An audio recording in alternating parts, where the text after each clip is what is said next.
فلسطین اور اسرائیل کی جنگ صرف ایک زمینی تنازع نہیں بلکہ یہ انسانیت، انصاف اور تاریخ کی سب سے بڑی کہانیوں میں سے ایک ہے۔ یہ کہانی صدیوں پرانی ہے جو آج بھی لاکھوں فلسطینیوں کی زندگیوں کو متاثر کر رہی ہے۔ آئیے وقت کے سفر پر چلتے ہیں اور دیکھتے ہیں کہ یہ تنازع کہاں سے شروع ہوا اور کہاں تک پہنچا۔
ناظرین، ایک بار پھر حق ٹی وی کی ویڈیو میں خوش آمدید۔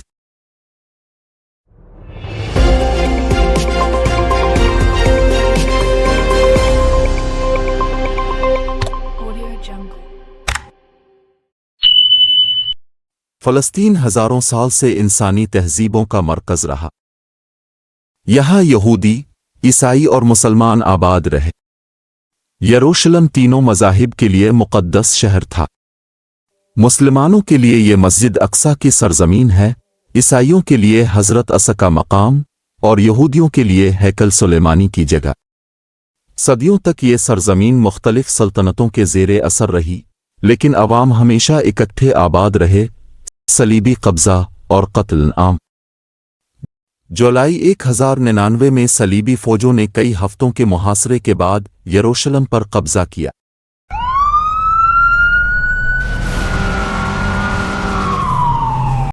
شہر پر قبضے کے بعد صلیبیوں نے ایک خوفناک قتل عام کیا۔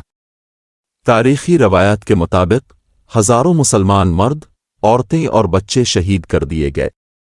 یہودی آبادی بھی بڑی تعداد میں ماری گئی، حتیٰ کہ مسجد اقصی اور قبہ الصخرہ کے اندر بھی لوگوں کو بے دردی سے قتل عام کیا گیا۔ صلیبیوں نے یروشلم پر قبضہ کرنے کے بعد وہاں ایک نئی ریاست قائم کی جسے کہا گیا مملکت یروشلم۔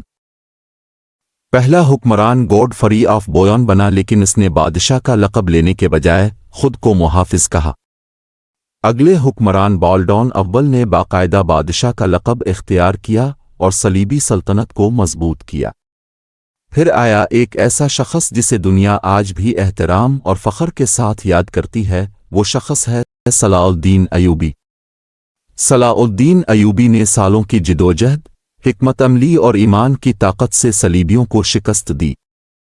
1187 میں جنگ ہونے کے بعد انہوں نے بیت المقدس کو آزاد کرایا، لیکن صلاح الدین کی سب سے بڑی پہچان صرف جنگی کامیابی نہیں تھی، بلکہ ان کا اخلاق، رحم دلی اور انصاف تھا۔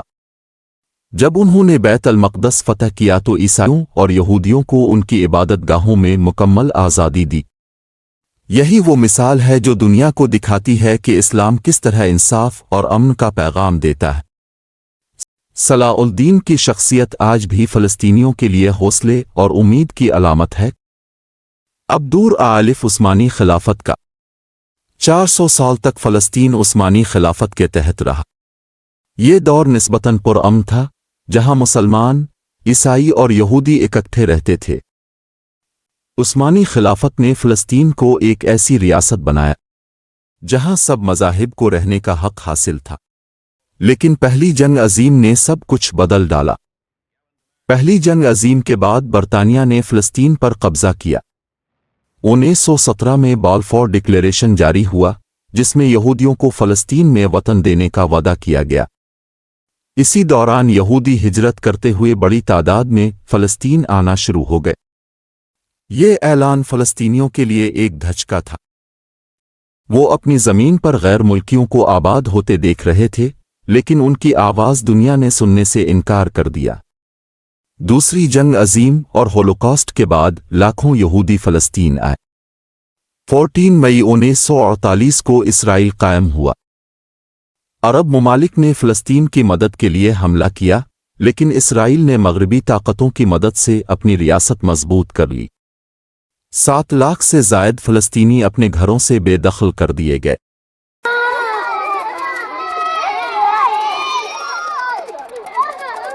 یہ وہ لمحہ تھا جب فلسطینی تاریخ کا سب سے بڑا زخم کھایا۔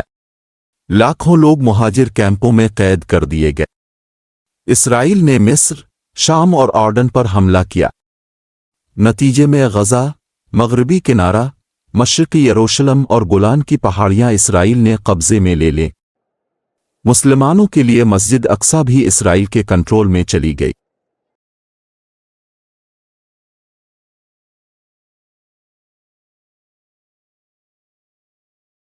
اس جنگ نے فلسطینیوں کے زخم مزید گہرے کر دیے۔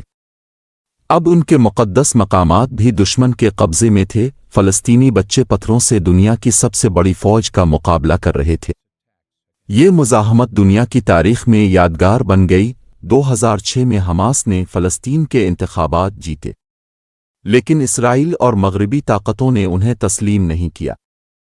اسرائیل نے غزہ پر سخت ترین محاصرہ کر دیا۔ غزہ آج بھی دنیا کی سب سے بڑی کھلی جیل ہے۔ غزہ کے لوگ بجلی، پانی اور کھانے کے لیے ترس رہے ہیں، لیکن ان کے دلوں میں آزادی کی شمع آج بھی روشن ہے۔ ہر چند سال بعد اسرائیل اور غزہ کے درمیان جنگ چھڑ جاتی ہے۔ ہزاروں بچے اور عورتیں شہید ہو چکے ہیں۔ اقوام متحدہ اور بڑی طاقتیں صرف قراردادوں پر اکتفا کرتی ہیں۔ فلسطین آج بھی انصاف کا منتظر ہے۔ دنیا دیکھ رہی ہے، لیکن آنکھیں بند کر کے۔ یہ سوال آج بھی باقی ہے کہ کیا کبھی انصاف قائم ہو سکے گا؟ موجودہ صورتحال ٹرمپ کا 20 پوائنٹ اور 21 پوائنٹ امن منصوبہ۔ پاکستان کے وزیر اعظم شہباز شریف نے ڈونلڈ ٹرمپ کے پیش کردہ 20-21 نکاتی امن پلان کو خوش آمدید کہا ہے، جس میں غزہ جنگ کا اختتام شامل ہے۔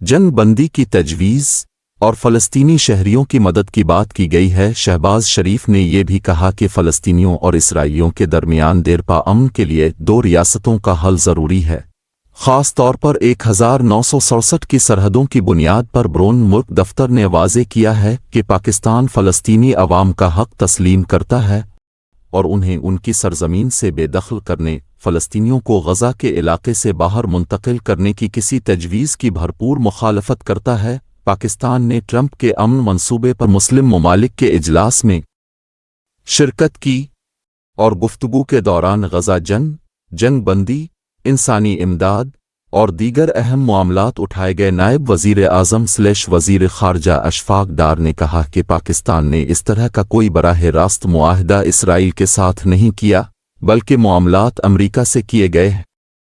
پاکستان نے یہ بھی کہا ہے کہ امن فورس مخصوص امن اقدامات کی صورت میں وہ اقوام متحدہ کے ضوابط اور بین الاقوامی اصولوں کی روشنی میں فیصلہ کرے گا۔ اگر امن معاہدہ نہ ہوا تو ممکنہ نتائج کیا ہوگا؟ غزہ میں جنگ کا جاری رہنا، اسرائیل کی فوجی کارروائیاں جاری رہیں گی۔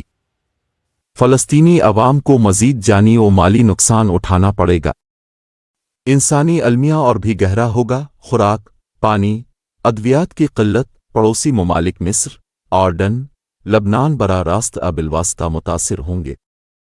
حزب اللہ، لبنان دیگر مزاحمتی گروہ مزید حملے شروع کر سکتے ہیں، جس سے خطے میں بڑی جنگ چھڑنے کا خدشہ ہوگا۔ ایران اور دیگر مسلم ممالک سخت رد عمل دکھا سکتے ہیں۔ امریکہ اور یورپ پر عالمی دباؤ بڑھے گا کہ وہ اسرائیل کو مزید فوجی امداد دینا بند کریں۔ اقوام متحدہ میں مزید قراردادیں پیش ہوں گی، مگر ان پر عمل درآمد پھر بھی مشکل رہے گا۔ پاکستان اور دیگر اسلامی ممالک فلسطینیوں کی کھل کر حمایت کریں گے۔ OIC کا ہنگامی اجلاس ہو سکتا ہے، جس میں اسرائیل کے بائیکاٹ یا مزید سخت پابندیوں کی بات ہوگی۔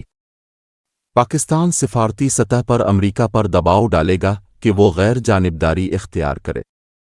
اگر یہ معاہدہ ناکام ہوا تو ڈونلڈ ٹرمپ کا امن لانے کا دعویٰ کمزور پڑ جائے گا۔ عرب ممالک اور مسلم دنیا میں امریکہ کے خلاف نفرت مزید بڑھے گی۔ حماس اور دیگر گروپس جنگ بندی کے بجائے اپنی لڑائی تیز کریں گے۔ فلسطینی عوام کا حوصلہ مزید بڑھ سکتا ہے کہ عالمی دنیا ان کا ساتھ نہیں دے رہی، اس لیے انہیں خود لڑنا ہے۔